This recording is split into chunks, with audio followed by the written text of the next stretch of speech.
Hello everyone, आप सभी को आर.के. सन का गुड मॉर्निंग।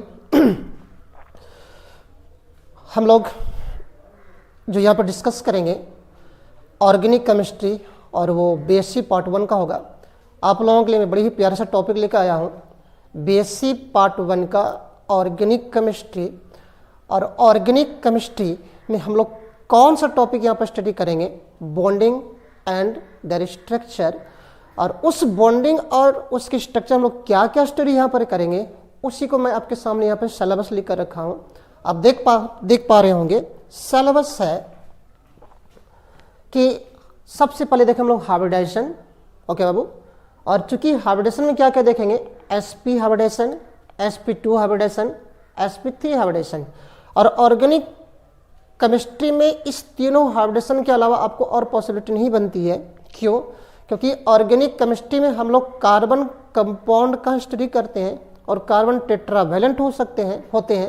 इसीलिए टेट्रावैलेंट होने के वजह से हम लोग यहाँ पर सिर्फ और सिर्फ हाइब्रिडेशन किसके बारे में पढ़ पाएंगे? sp, sp2 और sp3। हालांकि इस टॉपिक का हम लोग डिटेल्स स्टडी कर चुके हैं। कहाँ पर कर चुके हैं? वो केमिकल बॉन्डिंग में।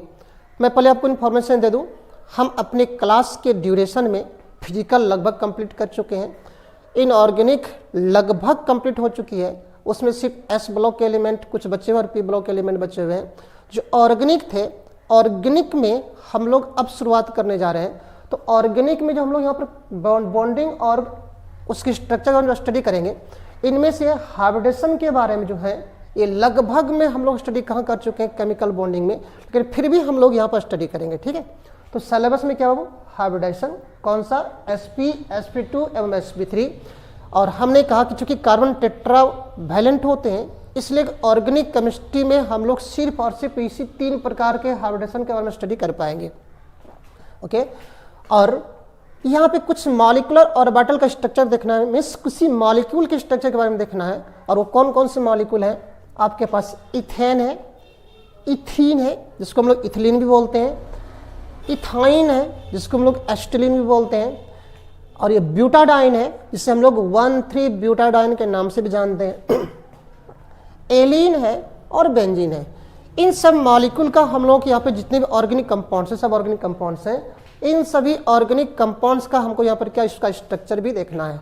दैट मीन्स उसके मॉलिक्यूलर ऑर्बिटल डायग्राम को भी हम लोग दैट मीन्स उसके हमको यहाँ पर क्या देखना है? उसके ऑर्बिटल स्ट्रक्चर को देखना है। मॉलिक्यूलर ऑर्बिटल है बाबू, ऑर्बिटल स्ट्रक्चर को देखना है। किसके बारे में? इथेन के बारे में, इथीन के बारे में, इथाइन के बारे में, ब्यूटाडाइन के बारे में, एलीन के बारे में और बेंजीन के बारे में। ओके बेटा। तो जब हम लोग केमिकल बॉन्ड पढ़ रहे थे, वहां पर लगभग हम लोग क्या कर चुके हैं? बॉन्ड एंगल को कंप्लीट कर चुके हैं, बॉन्ड ऑर्डर को भी कंप्लीट कर चुके हैं। कहाँ पे? एमओटी में। लेकिन यहाँ पे भी हम लोग थोड़ा क्या देखना है? जब ऑर्गेनिक केमिस्ट्री पढ़ेंगे, तो जब ऑर्गेनिक केमिस्ट्री पढ़ेंगे, ऑर्गेनिक कंपाउंड बनेगा तो उसका बॉन्ड एंगल कितना होगा और बॉन्ड एनर्जी कितना होगा। ओके बेटा, थोड़ा यहाँ स्टडी करना है हम लोगों को। हालांकि इन सब का स्टडी हम लोग कहाँ कर चुके हैं? केमिकल बॉन्डिंग में कर चुके हैं। जो उसके बाद हम लोग स्ट्रक्चर देखेंगे। CH3 पर पॉजिटिव चार्ज मतलब कार्बोकेटाइन। इस कार्बोकेटाइन का स्ट्रक्चर कैसा होगा? CH3 पर माइनस चार्ज मतलब कार्बो एनायन। इस कार्बो एनायन का स्ट्रक्चर कैसा होगा? और CH2 पर माइनस, इसका स्ट्रक्चर कैसा होगा? इन सारे का स्ट्रक्चर हम लोग यहाँ पर देखेंगे। जो उसका नेक्स्ट टॉपिक हम लोग देखें यहाँ पे, वैन वाल इंट्रैक्शन। जब हम लोग केमिकल बॉन्डिंग पढ़ रहे थे, तो केमिकल बॉन्डिंग में हम लोग कई प्रकार के बॉन्ड देखे थे, कोवैलेंट बॉन्ड देखे थे, कोऑर्डिनेट बॉन्ड देखे थे। उसके अलावा जो कुछ और 2 बॉन्ड का क्राइटेरिया हमारे पास था, वैन वाल इंट्रैक्शन और हाइड्रोजन बॉन्डिंग को, उसको हम लोग यहाँ पर देखेंगे। कहाँ पर बाबू? यहाँ पर ऑर्गेनिक केमिस्ट्री में वैन वाल इंट्रैक्शन एंड हाइड्रोजन बॉन्ड, जिनमें से हाइड्रोजन बॉन्ड इस बार आप लोगों के लिए इंपॉर्टेंट है। पूछने की संभावना बढ़ जाती है कि वैन वाल इंट्रैक्शन, वैन वाल बॉन्ड क्या है। ओके, इसी में हमको लंदन फोर्स भी आएगा। और उसके बाद हाइड्रोजन बॉन्ड को भी देखेंगे, क्योंकि हाइड्रोजन बॉन्ड कई प्रकार के ऑर्गेनिक कंपाउंड को वाटर में घुलने के लिए मजबूर कर देती है। एक्चुअली में ऑर्गेनिक कंपाउंड वाटर में इंसॉल्युबल होते हैं, लेकिन जहां जहां पर ऑर्गेनिक कंपाउंड में H बॉन्ड का फॉर्मेशन होगा वो वाटर में सॉल्युबल हो जाएंगे। इसलिए हम लोगों को यहाँ पर इस क्राइटेरिया को पढ़ना पड़ेगा, H बॉन्ड कहाँ कहाँ पर बनेंगे ऑर्गेनिक कंपाउंड में। ठीक है। इसको पढ़ने के बाद हम लोग इंक्लूजन कंपाउंड्स देखेंगे। यहाँ पर कुछ अलग प्रकार की प्रॉपर्टी हमारे पास मिलेंगे। इंक्लूजन कंपाउंड्स, एक कैज होगा, कैज में आकर दूसरा क्या कंपाउंड आकर सेटल कर जाएगा के बाबू, उसके हम पढ़ेंगे हम लोग इंक्लूजन कंपाउंड के बारे में। Inclusion compounds and clathrates. Okay बेटा, ये जो ऐसा कंपाउंड्स है इंक्लूजन कंपाउंड क्लैथरेट्स, ये आपके एमएससी के भी पार्ट्स में आते हैं, एमएससी के भी पार्ट्स में आते हैं। हम लोग यहाँ पे इसका डिटेल्स स्टडी करेंगे। Inclusion compounds, clathrates and charge transfer complex. Charge transfer complex के बारे में हम लोग यहाँ पर स्टडी करेंगे। इसके अलावा और क्या क्या स्टडी करना है इस टॉपिक में हम लोगों को, हम उसको लिखने जा रहे हैं। ठीक है, जल्दी से आप इसे लिख लें।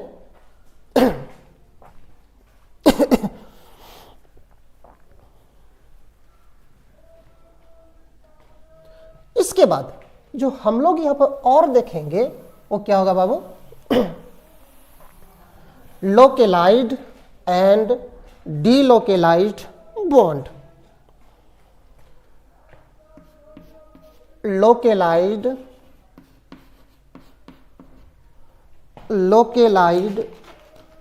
And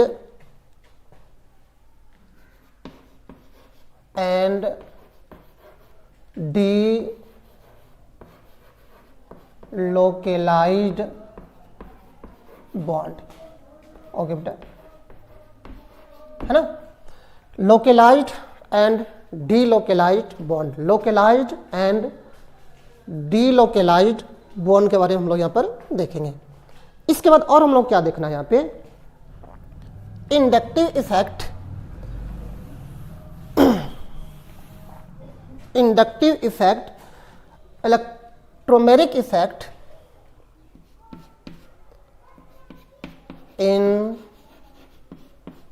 inductive effect,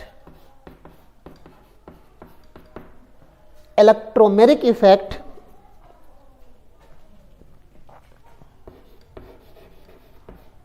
electromeric effect, resonance भी देखेंगे हम लोग, कंजुगेशन, कंजुगेशन जो कि रेजोनेंस के लिए इंपॉर्टेंट है, ये conjugation, resonance effect, resonance effect. Okay बेटा, और इसके बाद जो हम लोग यहां पर देखेंगे एरोमेटिसिटी,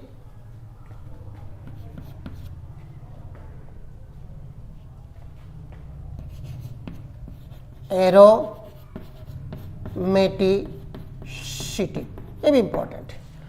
तो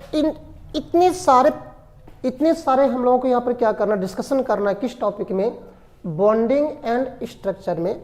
मैं आपको क्लियर कर दूं, हालांकि इस टॉपिक में बॉन्डिंग एंड देयर स्ट्रक्चर में हमें इस localised and delocalised bond, inductive effect, electromeric effect और कंजुगेशन, रेजोनेंस और एरोमेटिसिटी की आवश्यकता नहीं पड़ेगी।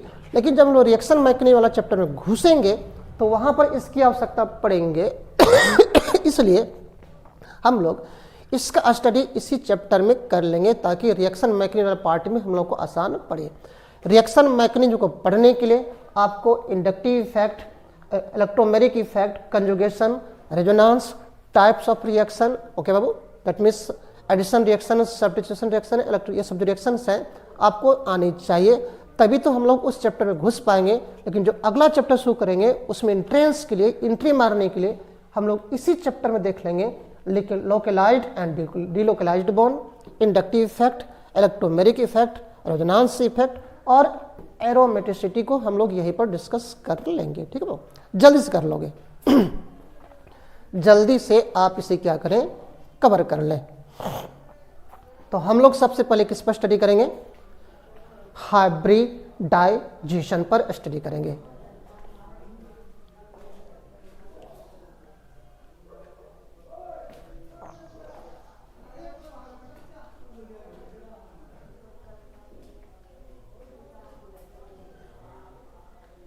हो गया, तो हम लोग क्या करते हैं, शुरू करते हैं हाइब्रिडाइजेशन, बीएससी पार्ट 1। जितने भी बच्चे हैं ऑर्गेनिक केमिस्ट्री, जितने बच्चे बिलोंग कर रहे हैं वो क्या करें, जरूर ही चैनल को सब्सक्राइब कर लें। वो आपके लिए गोल्डन फ्यूचर है। एक टॉपिक चलते रहेगा ऑनलाइन क्लास पर। हाइब्रिडाइजेशन,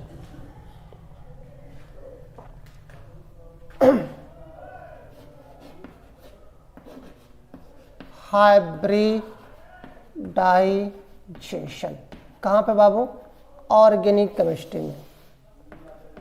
ओके, हाइब्रिडाइजेशन क्या है, हाइब्रिडाइजेशन क्या है। देखो इसको समझने के लिए मैं क्या कर रहा हूं, आपको एक सिंपल से एग्जांपल ले रहा हूं, ठीक है। जैसे मान लो इस कंटेनर में कलर है, इस कंटेनर में कलर है, इस कंटेनर में कलर है। 1 लीटर के कलर इसमें है, इसमें भी 1 लीटर कलर है और इसमें भी 1 लीटर कलर है। बट इसमें कौन है, रेड है, इसमें ब्लू है और इसमें ब्लैक है, ब्लैक है, ठीक है। 3 अलग अलग कलर है। तीनों की क्वांटिटी समान थी, अलग भी हो सकती है। 1 लीटर 2 लीटर, ये 1 लीटर हो, 2 लीटर हो, 3 लीटर हो, अलग सी बात भी हो सकती है, कुछ भी हो सकती है। हमने इस तीनों कलर को क्या किया, आपस में मिला दिया। किसी कंटेनर में हमने इस तीनों को मिला दिया, मतलब रेड को मिला दिया, ब्लू को मिला दिया, ब्लैक को मिला दिया। मिलाने से अब हमको टोटल कलर का जो वॉल्यूम मिला वो 3 लीटर बन गई। ओके बेटा, लेकिन जो अब ये जो कलर है मिलाने पर, अब इस कलर को ना तो हम रेड नाम देंगे, ना ही ब्लू नाम देंगे, ना ही ब्लैक नाम देंगे, तो एक विशेष नाम देना पड़ेगा इसे। मैंने कहा इस तीनों को मिलाने से हमको कलर मिला, इस कलर को ना तो हम लोग अब रेड नाम देंगे, ना तो ब्लू नाम देंगे, ना ही ब्लैक नाम देंगे, तो नाम दूं तो दूं क्या। अब इसे एक स्पेशल कलर का नाम देना पड़ेगा, जिसका नाम देंगे हम लोग हाइब्रिड कलर। मिलाने पर जो हमें एक विशेष कलर बना, इस कलर को हम लोग बोलेंगे हाइब्रिड कलर बोलेंगे, ठीक है। और इस हाइब्रिड कलर में जो 3 लीटर हमको मिल गया, अब इस तीनों को मैं अलग अलग कर दूं, तीनों को मैं अलग अलग कर दूं। 1 लीटर में दूसरा लीटर और तीसरा लीटर, 1 लीटर दूसरा लीटर में, इसमें दूसरा बर्तन में 1 लीटर, तीसरा बर्तन 1 लीटर। अब जब इस तीनों कंटेनर में हमें कलर मिलेगा, इस तीनों कलर का जो प्रॉपर्टी होगा वो समान होगा। इसकी प्रॉपर्टी समान नहीं हो सकते, लेकिन इस तीनों कलर का प्रॉपर्टी अब समान होगा। क्यों? क्योंकि ये तीनों कलर है, अब तीनों कलर क्या, तीनों का मिक्सचर है। इस कलर को नाम देंगे हम लोग हाइब्रिड कलर। उसी प्रकार से हमें एटम में भी इस प्रकार के प्रॉपर्टी मिलते हैं। ओके बेटा, कि एटॉमिक ऑर्बिटल को हम लोग मिलाएंगे, मिलाकर हम लोग इस प्रकार के कुछ घटनाएं प्राप्त करते हैं। ऐसा होता होगा, ये एक हाइपोथेटिकल कॉन्सेप्ट है, रियल कॉन्सेप्ट नहीं है। दैट मीन्स हम लोग यहाँ पे एक पॉइंट लिख सकते हैं कि हाइब्रिडाइजेशन एक हाइपोथेटिकल कॉन्सेप्ट होती है, ये रियल कॉन्सेप्ट नहीं होती है। तब क्या है, हम इसको डिफाइन करेंगे। पहला पॉइंट लिखो, हाइब्रिडाइजेशन इज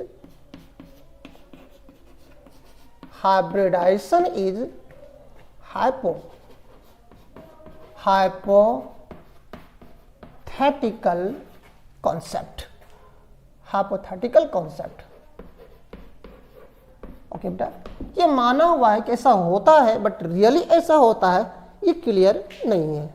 दूसरा पॉइंट डिफाइन कैसे करेंगे, देखो एटॉमिक ऑर्बिटल, एटम के वैसे ऑर्बिटल, वैलेंशियल का ऑर्बिटल जिसमें कि अनपेयर्ड इलेक्ट्रॉन होगी, है ना, उसे आपस में मिलाने पर, मिक्स करने पर, हमें मिक्स करने पर जो हमें एक नए प्रकार के ऑर्बिटल मिलेंगे, उस ऑर्बिटल को नाम देंगे हाइब्रिड ऑर्बिटल। और ऐसे प्रोसेस को नाम देंगे हम लोग हाइब्रिडाइजेशन। जैसे समझोगे बेटा, हम हाइब्रिडाइजेशन को डिफाइन कर रहे हैं तो समझने की कोशिश करना। देखो जैसे कि नाइट्रोजन है, नाइट्रोजन के एटॉमिक नंबर कितने, 7 होते हैं। मैं लिखूं 1s 2s 2p, 2 2 4 3 7। आपके पास वैलेंस सेल यही है, जिसको हम लोग संयोजी कक्षा का नाम जानते हैं।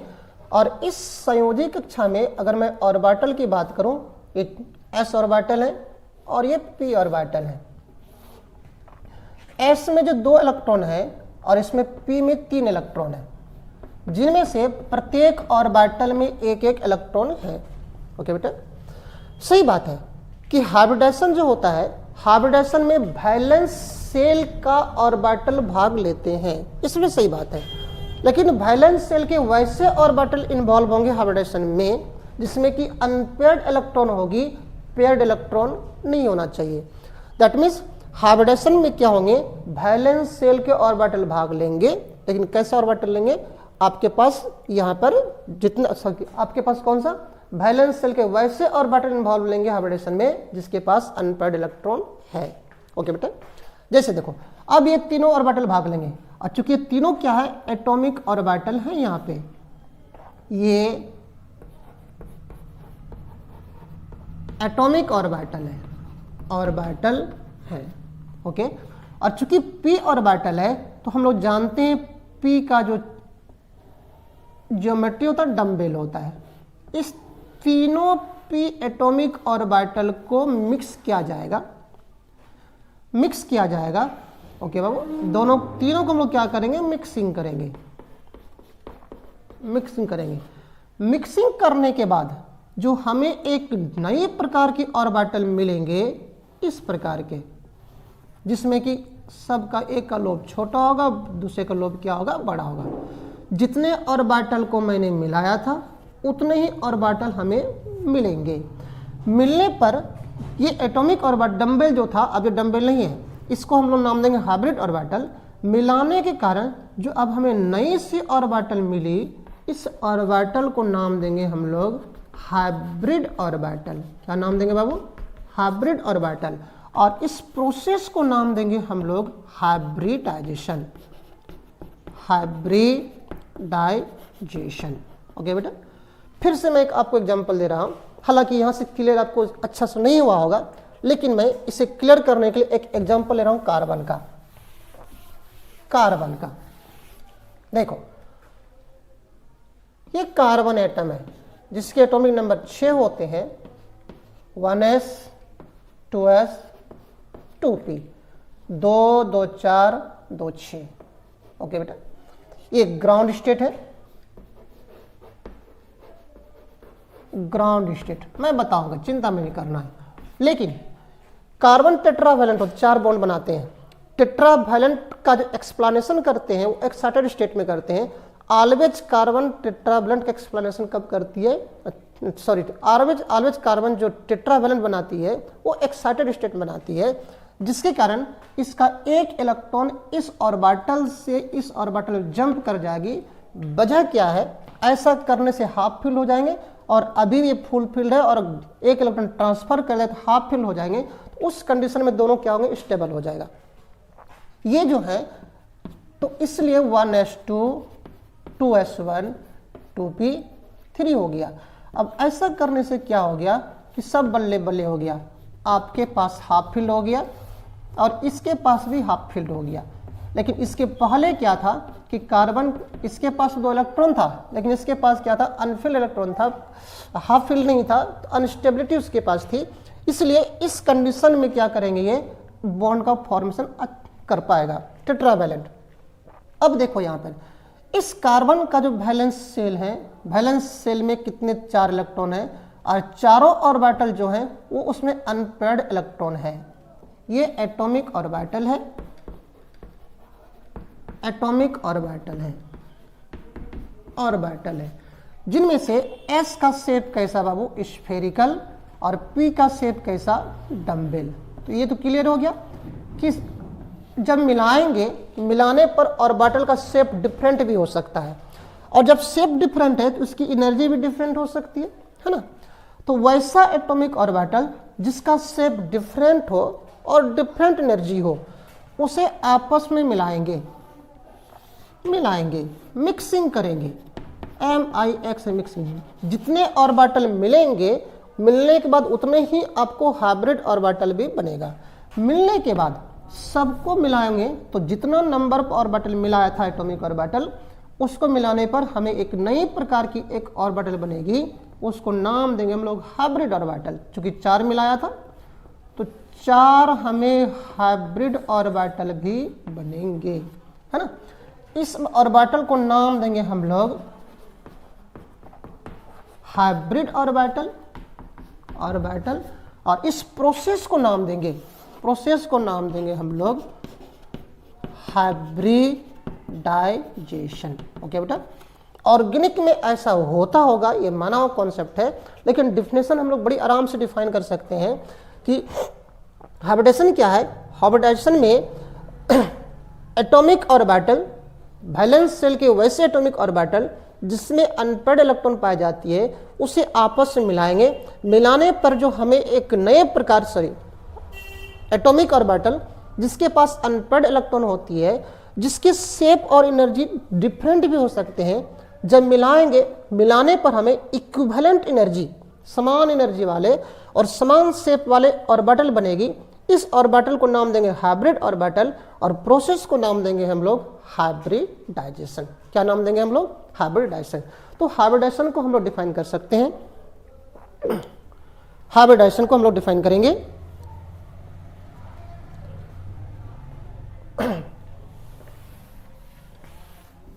हाइब्रिडाइजेशन को हम लोग डिफाइन करेंगे।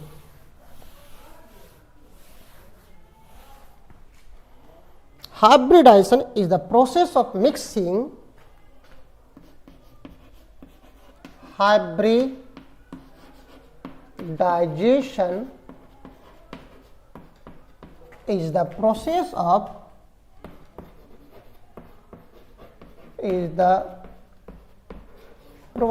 of mixing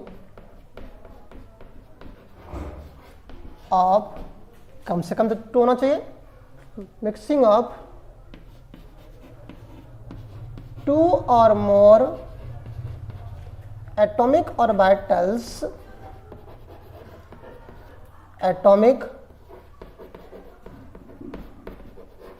2 or more valence shell atomic orbital। Babu,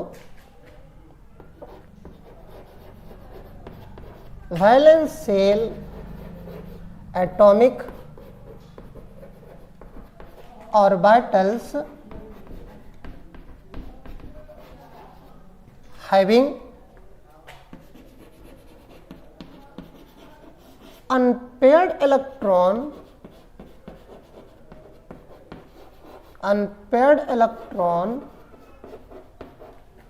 and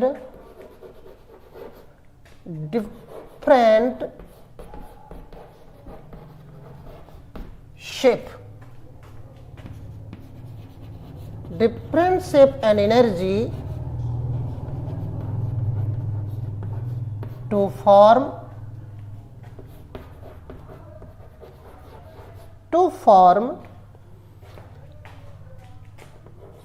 equal, जितना मिलाओगे उतना ही बनेगा, to form equal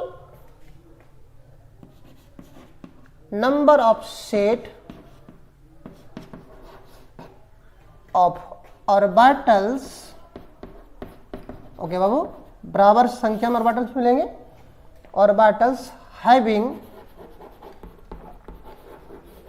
equivalent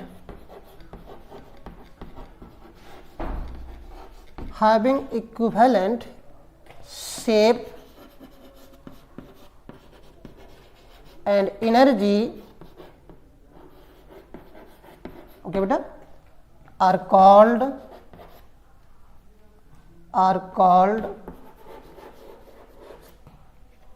having, मैंने लिखा hybridisation is the process of mixing of 2 or more valence shell atomic orbitals having unpaired electrons, TR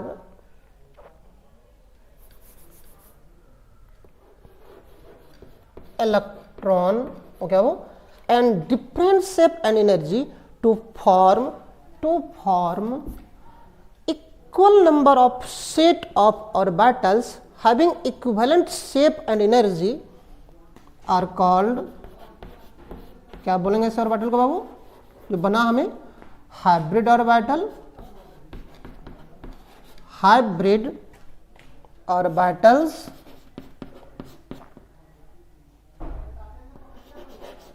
and इस process को क्या नाम देंगे हम लोग, and the process is called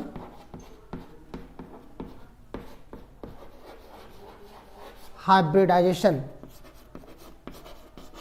hybridisation. इस प्रोसेस को नाम क्या देंगे हम लोग, हाइब्रिडाइजेशन नाम देंगे। ठीक है जल्दी लिख लोगे, इस प्रोसेस को नाम देंगे हम लोग हाइब्रिडाइजेशन। ओके बेटे, जल्दी से।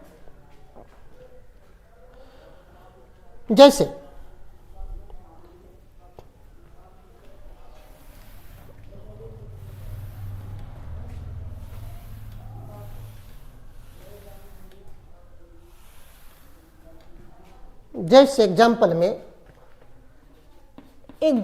में समझाना चाह रहा हूं कार्बन के बारे में। कार्बन टेट्रावैलेंट होते हैं। ओके बाबू, ऐसे तो कार्बन के वैलेंस शेल में 4 इलेक्ट्रॉन है, जिनमें से 2 ही अनपेयर्ड इलेक्ट्रॉन है, 2 ही बॉन्ड बनानी चाहिए। लेकिन ये एक्साइटेड स्टेट में क्या करती है, टेट्रावैलेंट का फॉर्मेशन करती है। कार्बन समझने की कोशिश करना, कार्बन जिसके एटॉमिक नंबर कितने होते हैं, 6 होते हैं। मैं लिखूं तो 1s 2s 2p 2 2 4 2 6। यहां पर वैलेंस इलेक्ट्रॉन आपके पास कितने, 4 हैं, है ना। वैलेंस इलेक्ट्रॉन कितने बेटा, 4 है। लेकिन वैलेंस सेल में जो इलेक्ट्रॉन है वो आपके पास 2 ही अनपेयर्ड इलेक्ट्रॉन है, 2 अनपेयर्ड इलेक्ट्रॉन, तब तो इसे 2 ही बॉन्ड बनाना चाहिए। यहां पे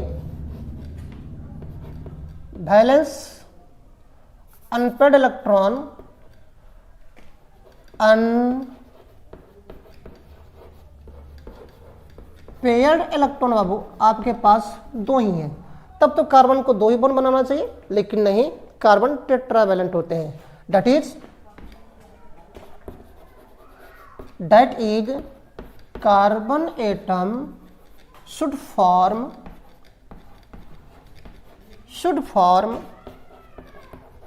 2 बॉन्ड्स। लेकिन ऐसा नहीं है। कार्बन होता क्या है, टेट्रावैलेंट्स होते हैं, but carbon is tetravalent,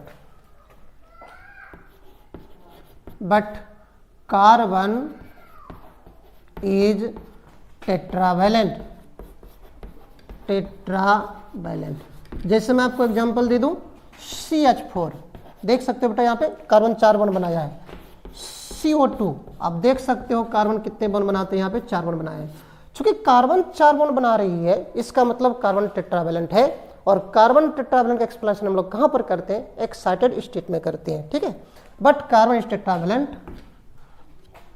tetravalency, valency of carbon is explained कहां बाबू, in excited state. Excited state में इसका टेट्रावैलेंसी हम लोग एक्सप्लेन करते हैं। क्यों, कार्बन ऑलवेज 4 बॉन्ड बनाती है, बनाना चाहिए कितना, 2। क्यों, क्योंकि वैलेंस शेल में कितने इलेक्ट्रॉन है, 2 इलेक्ट्रॉन, 4 इलेक्ट्रॉन है, बट 2 ही अनपेयर्ड है, तो 2 बॉन्ड बनाना चाहिए। लेकिन 4 होता है। 4 क्यों होता है, क्योंकि टेट्रावैलेंट कहां पर एक्सप्लेनेशन करते हैं हम लोग, एक्साइटेड स्टेट में करते हैं। तो एक्साइटेड स्टेट पे बात करना पड़ेगा, है ना। देखो होता क्या है, अपना ये इलेक्ट्रॉन यहां पर ट्रांसफर कर देगा। करने से क्या होगा कि अब 2s1 और 2p3, अब पहले भी स्टेबल था, ये पहले भी स्टेबल था और एक इलेक्ट्रॉन ट्रांसफर कर दिया तो भी स्टेबल है। क्यों, हाफ फिल और फुल फिल के कॉन्सेप्ट के अनुसार। लेकिन ये जो p था पहले अनस्टेबल था, लेकिन अगर अब एक इलेक्ट्रॉन इसके पास आ जाए तो ये हाफ फिल हो जाएंगे और इस कंडीशन में क्या हो सकता है, ये स्टेबल हो जाएगा। अब चूंकि यहां पर 4 अनपेयर्ड इलेक्ट्रॉन है, ओके बाबू, 4 अनपेयर्ड इलेक्ट्रॉन है, और यही चारों अनपेयर्ड इलेक्ट्रॉन जिस ऑर्बिटल में है, यही चारों भाग लेंगे कहां पर, हाइब्रिडाइजेशन में। जैसे देखो यहां लिख लिए होंगे, इनमें से इसका जो शेप होता है स्फेरिकल, P का कैसा, डम्बेल, P का डम्बेल, कैसा ऑर्बिटल है बाबू, एटॉमिक ऑर्बिटल है, मैं शॉर्ट में लिखा हूं। ये 4 हैं, चारों आपस में मिलेंगे, मिलाने की प्रोसेस जो मिला है तो मिक्सिंग नाम दिया गया। मिलाने पर चूंकि सबका इसका शेप अलग अलग है, एनर्जी अलग है, मिलाओगे तो मिलाने पर जो हमें एक नई प्रकार की ऑर्बिटल बनेंगे, एक नई प्रकार की ऑर्बिटल जिसमें कि एक लोब छोटा होगा दूसरा लोब बड़ा होगा, एक लोब छोटा होगा दूसरा लोब बड़ा होगा, एक लोब छोटा होगा दूसरा लोब बड़ा होगा। मिलाने पर जो हमें नए सेट ऑफ ऑर्बिटल्स मिले जिसकी सबकी एनर्जी समान होगी, शेप समान होगी, इसको नाम देंगे हम लोग हाइब्रिड, हाइब्रिड ऑर्बिटल। और इस प्रोसेस को नाम देंगे, मिलाने जो प्रोसेस नाम हुई यहां से यहां तक, इस प्रोसेस को नाम देंगे हम लोग हाइब्रिडाइजेशन। ओके बाबू, तो हाइब्रिडाइजेशन में जितना एटॉमिक ऑर्बिटल मिलाओगे उतना ही आपको हाइब्रिड ऑर्बिटल मिलेंगे। और ये सभी हाइब्रिड ऑर्बिटल क्या होते हैं, आपस में इस प्रकार से ओरिएंटेड हो जाते हैं, अरेंज हो जाते हैं ताकि वहां पर क्या हो, कम से कम रिपल्सन हो। रिपल्सन कम होगा तो उसमें क्या होगा, स्टेबिलिटी बढ़ेंगे। स्टेबिलिटी को मेंटेन करने के लिए ये चारों ऑर्बिटल क्या करेंगे, आपस में इस प्रकार से अरेंज हो जाएंगे कि ताकि वहां पर कम से कम रिपल्सन हो। और किस ऑर्डर में अरेंज होते हैं बाबू, टेट्राहेड्रल के रूप में। इसी के नीचे आप लिखोगे, इसी के नीचे करने के बाद जल्दी से करोगे, आपको इसके नीचे लिखना है।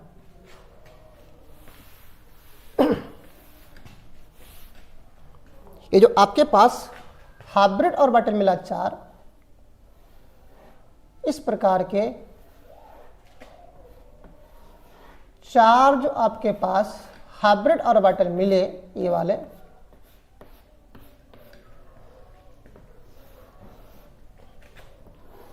these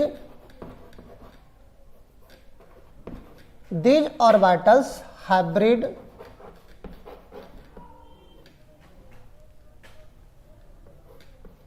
these hybrid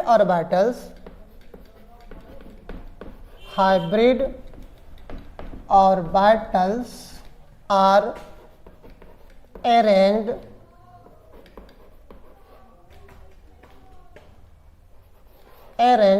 in three-dimensional structure to minimize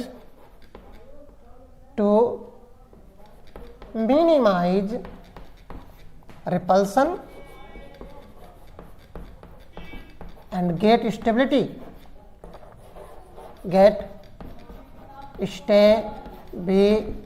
याद रखना बेटा, जहां पर रिपल्सन कम होगा वहां पर मॉलिक्यूल की स्टेबिलिटी क्या होती है, बढ़ जाती है। तो किस प्रकार से ये अपने आप को क्या करते हैं, अरेंज करते हैं स्पेस में, इस प्रकार से। एक ऑर्बिटल हाइब्रिड ऐसा था, दूसरा जो ऑर्बिटल्स हैं ऐसे हैं, तीसरा जो है ऐसे, और चौथा सभी के लोब हैं।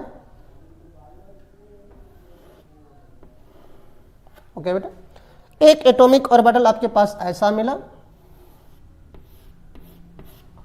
दूसरा आपको जिसके लोब यहां पर पड़े हुए थे, दूसरा आपको यहां पर मिला जिसके लोब ऊपर पड़े हैं, तीसरा एटॉमिक ऑर्बिटल आपको यहां पर मिला जिसके लोब यहां पड़े हुए हैं, और चौथा आपको यहां पर मिला।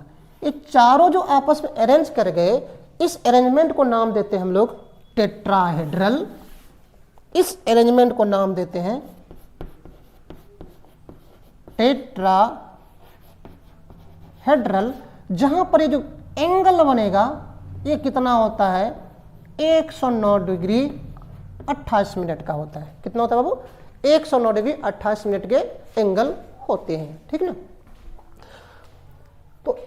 तो हमने सिंपली कहा कि एटॉमिक ऑर्बिटल आपस में मिलेंगे, मिलने के बाद आपके पास जितने हाइब्रिड ऑर्बिटल बनेंगे, इस हाइब्रिड ऑर्बिटल बनने की प्रोसेस को नाम देंगे हम लोग हाइब्रिडाइजेशन। कितने हाइब्रिड ऑर्बिटल बनेंगे, जितना आप एटॉमिक ऑर्बिटल मिलाओगे उतना ही बनेगा, लेकिन अंतर ये है कि मिलाने से पहले उसका शेप और एनर्जी क्या था, अलग अलग था, इक्विवेलेंट नहीं थी। लेकिन जब मिलाओगे, मिलाने पर अब क्या होगा, आपको हाइब्रिड ऑर्बिटल बनेंगे जिसकी एनर्जी और शेप क्या होगा, समान होगा। और इसका फायदा क्या मिलेगा वो हम लोग नेक्स्ट क्लास में देखेंगे। फिलहाल में हम लोग क्या देखें यहाँ पे, प्रोसेस हाइब्रिडेशन क्या है, सिलेबस क्या है, और हाइब्रिडेशन में का क्या साइलेंट फिगर है, क्या क्या इसकी इंपॉर्टेंस है, वो हम लोग कल करेंगे, नेक्स्ट क्लास में करेंगे। और साथ ही साथ हम लोग यहाँ पर क्या देखेंगे, उसका कुछ ये जो मॉलिक्यूल्स हैं, मॉलिक्यूल्स की स्ट्रक्चर भी देख लेंगे। ठीक है बाबू, तत्काल में आप सभी को मेरे तरफ से, RK की तरफ से best of luck, thank you.